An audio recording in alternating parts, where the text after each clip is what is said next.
వారిని శాపగ్రస్తు నిర్మూలన చేసిన తప్ప నేనే మీకు తోడై ఉండను. కనుక నీవు లేచి, చూడండి ఇక్కడ ఏమన్నాడు, ఎలా శాపగ్రస్తు నిర్మూలన చేయమన్నాడు 13వ వచనంలో, నీవు లేచి జనులను పరిశుద్ధపరిచి వారితో ఇలాగ చెప్పుము, రేపటికి మిమ్మల్ని మీరు పరిశుద్ధపరచుకుంటేనే కానీ ఇజ్రాయేలు దేవుడని యెహోవా సెలవిచ్చినదేమనగా, ఇజ్రాయేలులారా మీ మధ్య శాపగ్రస్తమైనది ఒకటి కలదు, మీరు దానిని మీ మధ్య ఉండుకున్న నిర్మూలన చేయ వరకు మీ శత్రుడు ఎదుట మీరు ఏం చేయలేరు, నిలవరేలు. హల్లెలూయా, హల్లెలూయా. ఏం కనిపించలేదా మీకు అమ్మాయి ఏం చేస్తుందో? హల్లెలూయా, హల్లెలూయా. నీవు లేచి నీ జనులను పరిశుద్ధపరచమన్నాడు దేవుడు యెహోషువతో. ఎలా పరిశుద్ధపరచమన్నాడు, ఏం చెప్పాడు మళ్ళీ యెహోషువ వెళ్ళి? చూడండి, రేపటికి మిమ్మల్ని పరిశుద్ధపరచుకునండి. ఇక్కడ దేవుడు ఏం చేశాడు ఆ రోజుల్లో? ఇక్కడ దేవుడు ఏం చేశాడు ఆ రోజుల్లో? ఎంతో కొంత కొంచెం సమయం ఇచ్చాడు. ఆమేన్, హల్లెలూయా, హల్లెలూయా. రేపటికి మిమ్మును మీరు ఏం చేసుకోమన్నాడండి? పరిశుద్ధపరచుకోమన్నాడు. మరి ఈ రోజు వరకు మనకి ఎంతవరకు సమయం ఇచ్చాడు చూడండి మరి.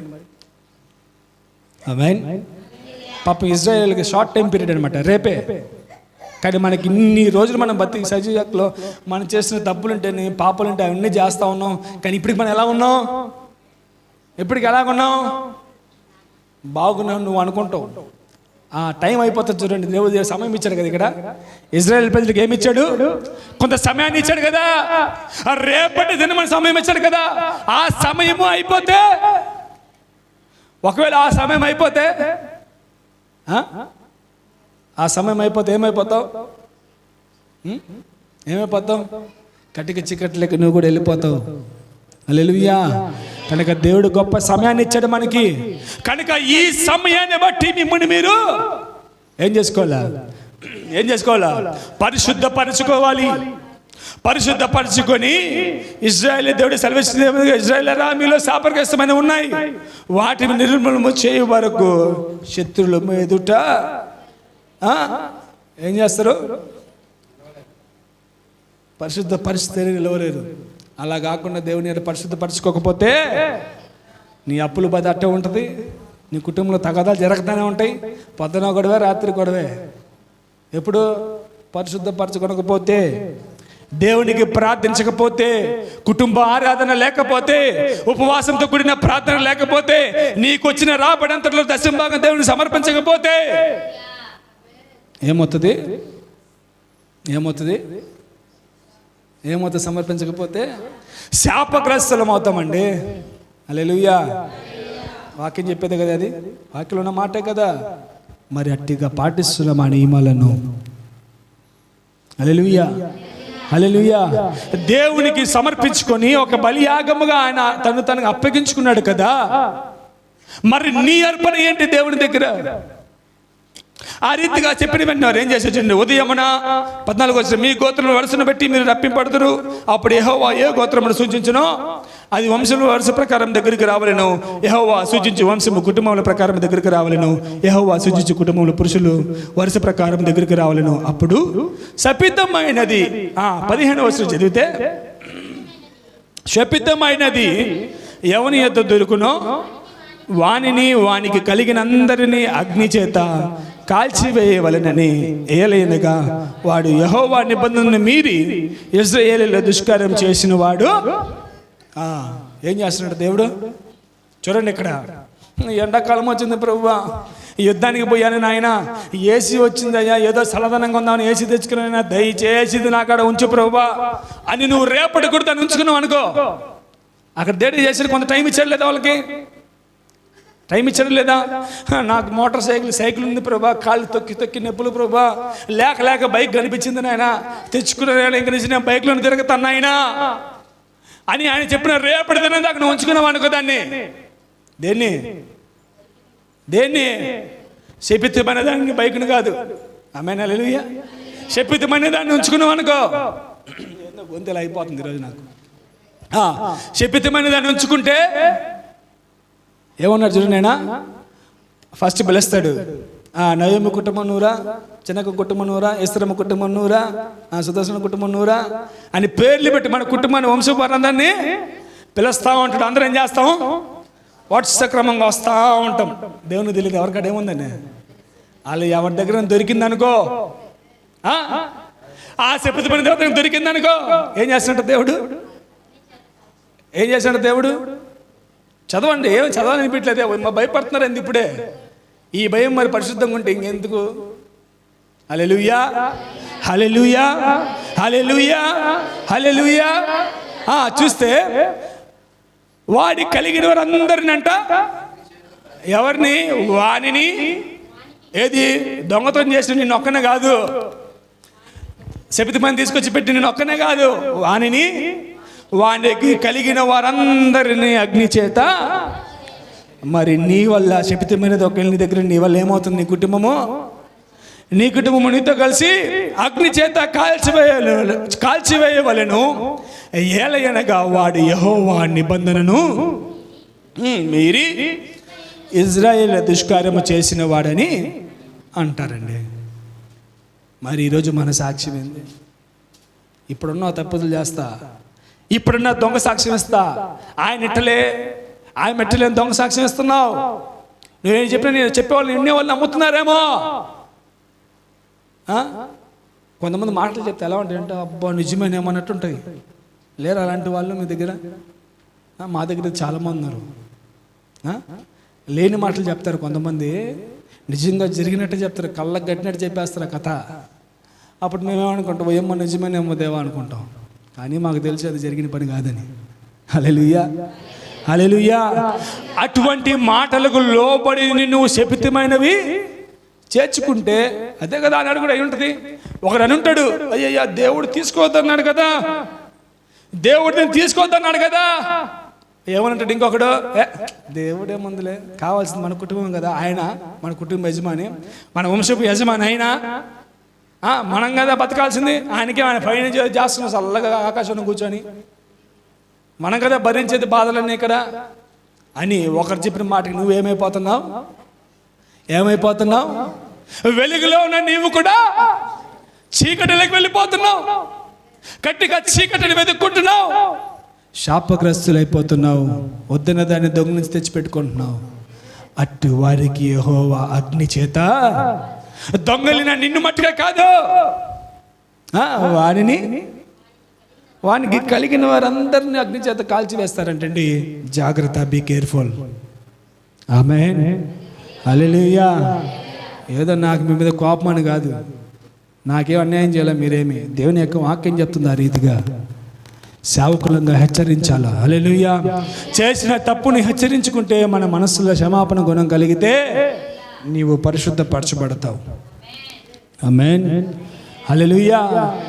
ఇజ్రాయేల్ సమయం ఇచ్చాడు, రేపటి దినం మేము పరిశుద్ధపరచుకోమని. ఈరోజు మనకి ఎన్ని దినాలు సమయం ఇచ్చాడు చూడండి. మన తప్పులు చేసి ఎన్ని రోజులు ఏం చూడండి. ఇప్పుడు అట్టిగా సమయం ఇస్తున్నాడు కదా, మరి మనం ఏం చేసుకోవాలా? మనం ఏం చేసుకోవాలి? పరిశుద్ధపరచుకోవాలి కదా. అలా పరిశుద్ధపరచుకోకపోతే దేవుని యొక్క ఉగ్రత మన మీద కాదు, మనం కలిగిన వారందరి మీద కూడా వచ్చేస్తుంది. జాగ్రత్త. కనుక ప్రేమ దేవుని బిడ్డలారా, లెమ్ము తేజరిల్లే వారిగా ఉండాలి.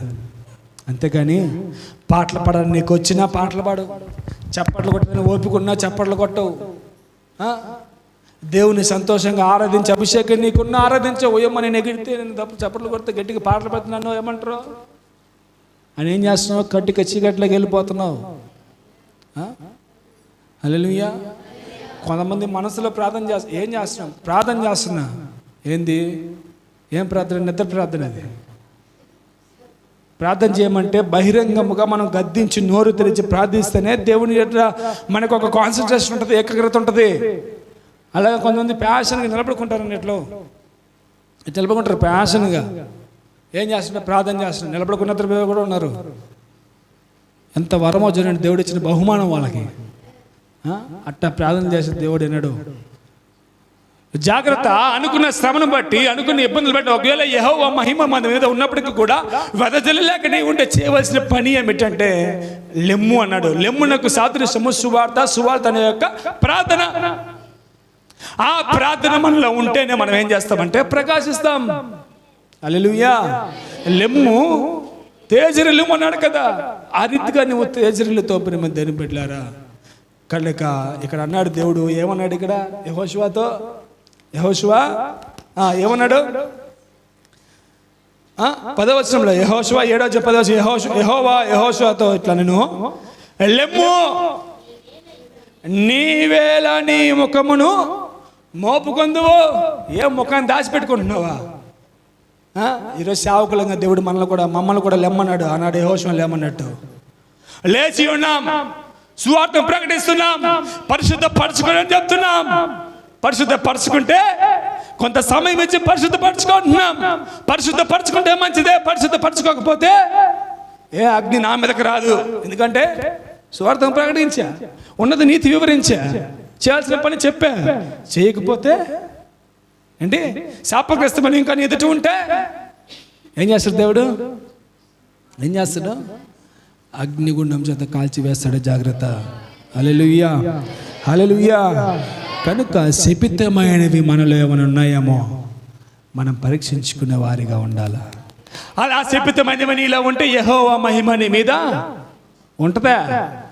వెలుగు వచ్చి ఉంటుందా? మనకి వెలుగు వచ్చి ఉంటుంది. ఏం చేస్తుంటాం? చీకటిని తిప్పని ఉంటాం. హల్లెలూయా, హల్లెలూయా. కానీ యెహోవా మహిమ మన మీద ఉదయించి ఉన్నది. ఆమేన్. ఉదయించిన నీవు లేవాలి, దేశరెళ్ళాలి, సువార్తను ప్రకటించాలి, లేచి ప్రార్థించే వారిగా ఉండాలి. అట్టి ప్రకాశమానంగా నీతో పాటు ఇతరులకు కూడా నువ్వు ఆ చీకటిలో ఉన్న జనులకు ఎక్కడికి వస్తారంట? జనములు నీ వెలుగునకు వచ్చెదరు, రాజులు నీ కాంతికి వచ్చెదరు. చెప్పింది కదా వాక్యం. హల్లెలూయా.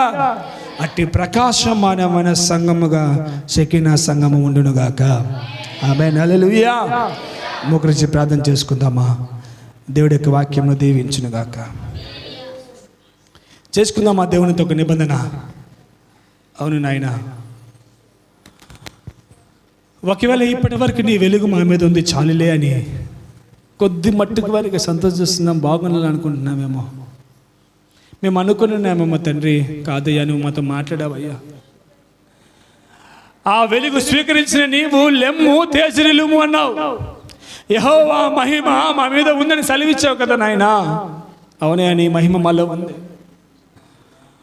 ఆకాశము భూమి చీకటి కమ్ముకున్నదంట నాయన. జనములు కట్టక చీకటిలో ఉంటున్నారంట తండ్రి. కానీ నీ వెలుగు మా మీద ఉంది. నీ మహిమ మా మీద కుమ్మరించును. నీకు స్తోత్రముడు తండ్రి. అవునయ్యా, జనములు నీ వెలుగునికి వచ్చిదని రీతిగా సెలవిచ్చావో, రాజులు నీ కాంతికి ఉదయించదని రీతిగా సెలవిచ్చావు నాయన. అట్టి వెలుగు మాకు అనుగ్రహించు తండ్రి అని మరుపెడతామా? ఒకవేళ శపితమైనవి మనలో ఉంటే, ఆనాడు ఇశ్రాయేలు ప్రజలు ఆ యుద్ధంలో దేవుడు సెలవిచ్చిన రీతిగా శపితమైన తీసుకొచ్చి పెట్టుకున్నారు. కానీ అటు శాపగ్రస్తుల కుటుంబం మట్టుకే ఒక్కరే కాదు, అతనితో కూడా అతని కుటుంబం అంతా కూడా అగ్ని చేత కాల్చబడింది విన్నాం కదా మనము. ఒకవేళ మన జీవితంలో కూడా శపితమైనవి ఏమైనా ఉన్నాయేమో, దేవునికి ఇష్టం లేని కార్యములు ఏమైనా చేసి ఉన్నావేమో. దేవుడు సమయం ఇచ్చాడు కదా ఆనాడు ఇశ్రాయేలు ప్రజలకు, రేపటి దినం వరకు మేము పరిశుద్ధపరచుకోండి. ఈరోజు మనకు సమయం ఇచ్చాడు దేవుడు. పరిశుద్ధపరచుకుందామా? మోకరించిన చేతుల పైకి మనం పరీక్షించుకుందామా? చేతుల పైకి పరిశుద్ధపరచుకుందామా? పరిశుద్ధ అయ్యా, ఒకవేళ శాపగ్రస్తమైన ఉన్నాయేమో నాయనా, శపితమైన ఒకవేళ మాలో ఉన్నాయేమో. అట్టి నేను ఒక శాపగ్రస్తుగా ఉంటే అది నా కుటుంబం కూడా వెళ్తుందేమో. ప్రభా, నన్ను పరిశుద్ధపరచు తండ్రి, నన్ను పరిశుద్ధపరిచయ్యా. నా సంఘమును పరిశుద్ధపరిచయ్యా, మా సంఘమును పరిశుద్ధపరిచయ్యని ప్రభుని ఘనంగా వేడుకుందామా? శుద్ధిద్దాం. హల్లెలూయా, హల్లెలూయా, హల్లెలూయా, హల్లెలూయా, హల్లెలూయా, హల్లెలూయా, హల్లెలూయా, హల్లెలూయా, హల్లెలూయా. Thank you Jesus, thank you holy spirit. వందనాలు దేవా, స్తోత్రములు. అందరు బిగ్గరగా ప్రైజ్ ది లార్డ్. హల్లెలూయా, హల్లెలూయా, హల్లెలూయా. శాపము రోగములు లేని శాశ్వత రాజ్యము, శాపము రోగములు లేని శాశ్వత రాజ్యము, శాపయి ముక్తి పొందిన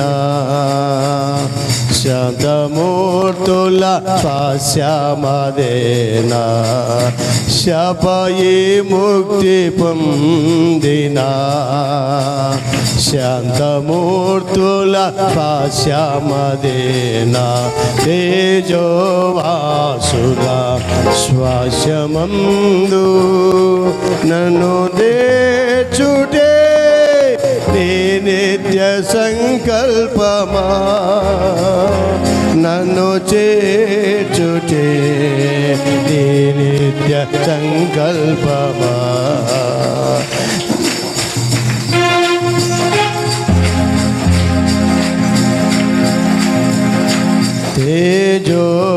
తేజోవాసులం శ్వాసమందు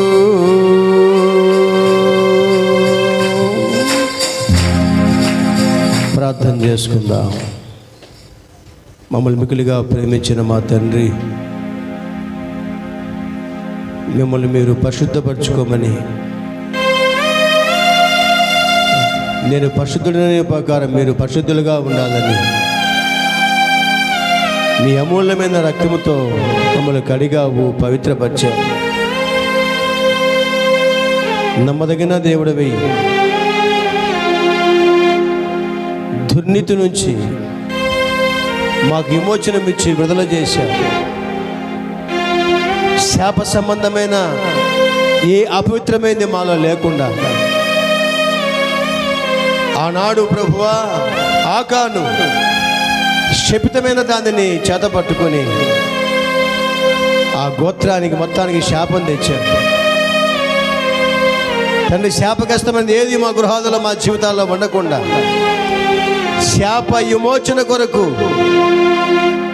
గొర్రెపిల్లగా మా కోసము మారి మీ రక్తముతో శుద్ధి చేసి శాపమంతా తొలగించావు. నీకు స్తోత్రం. మాకిచ్చిన విమోచన కొరకై నీకు వందనాలు, స్తోత్రాలు. తేజోవాసుల స్వాస్యమును మేము అనుభవించటానికి ఇక లోక మాలిన్యాలు మా దేహాలకు అంటుకోకుండా మమ్మల్ని మేము పవిత్రులమై నీ ఎదుట సాగిలపడుతూ నీ నామ గంధ నిమిత్తమే మా దేహాలను వాడుకోవడానికి సహాయం చేయండి ప్రభువా. మిమ్మల్ని రేపు కలుసుకుందునని మీరు చెప్పారు. నేను మిమ్మల్ని కలుసుకోవాలి, మీరు పరిశుద్ధులుగా మీరందరూ శుద్ధి చేసుకోమని మీరు వాక్యం చెప్పారు. నీ మాట విని అనేక మంది శుద్ధులుగా చేసుకొని నిలబడ్డారు ప్రభువా. పరిశుద్ధ దినాన్ని పవిత్రంగా ఆచరించడానికి నీ మందిర ఆవరణలోకి వచ్చిన ఈ ప్రజలను దీవిస్తున్నాను, ఆశీర్వదిస్తున్నాను నాయన. ప్రతి బలహీనతలు వారి దేహాల నుంచి వెలుపమని ఆజ్ఞాపిస్తున్నాను. నీ కాయాసకరమైన ప్రతి క్రియ, తలంపులు, ఆలోచనలు కడగమని ప్రార్థన చేస్తూ ఉన్నాను. ఇదిగో తండ్రి, బల్లారాధనకు అడుగు పెట్టబోతుండగా వాళ్ళ ఆలోచన, వాళ్ళ తలంపులు నేను అయోగ్యంగా చేయవేయకుండా అయ్యా మమ్మల్ని మేము పరీక్షించుకుంటూ యోగ్యులంగా బల్లాలు చేయవేసి మీలో మాలో నివసించడానికి యోగ్యులంగా జీవించే జీవితాన్ని చిన్న మందుకు దయచేయి. వాక్యంతో నేను సేవకుని ఇంకా బలపరిచి లోతైన మర్మాల నోట ఉంచి సంఘము వింటుండగా తండ్రి సంధించాలి ప్రభువా, మాట్లాడాలి ప్రభువా. నీకు స్తోత్రాలు నాయన. అయ్యా ఎంతమంది సాక్ష్యాలు ఇచ్చారో, ఎంతమంది లైవ్ ద్వారా వింటున్నారో వారందరి మీద శ్రేష్టమైన దేవులతో నింపి నడిపించి కాపాడమని యేసయ్య నామములో ప్రార్థించి వేడుకుంటున్నాము తండ్రి. ఆమేన్. హల్లెలూయా.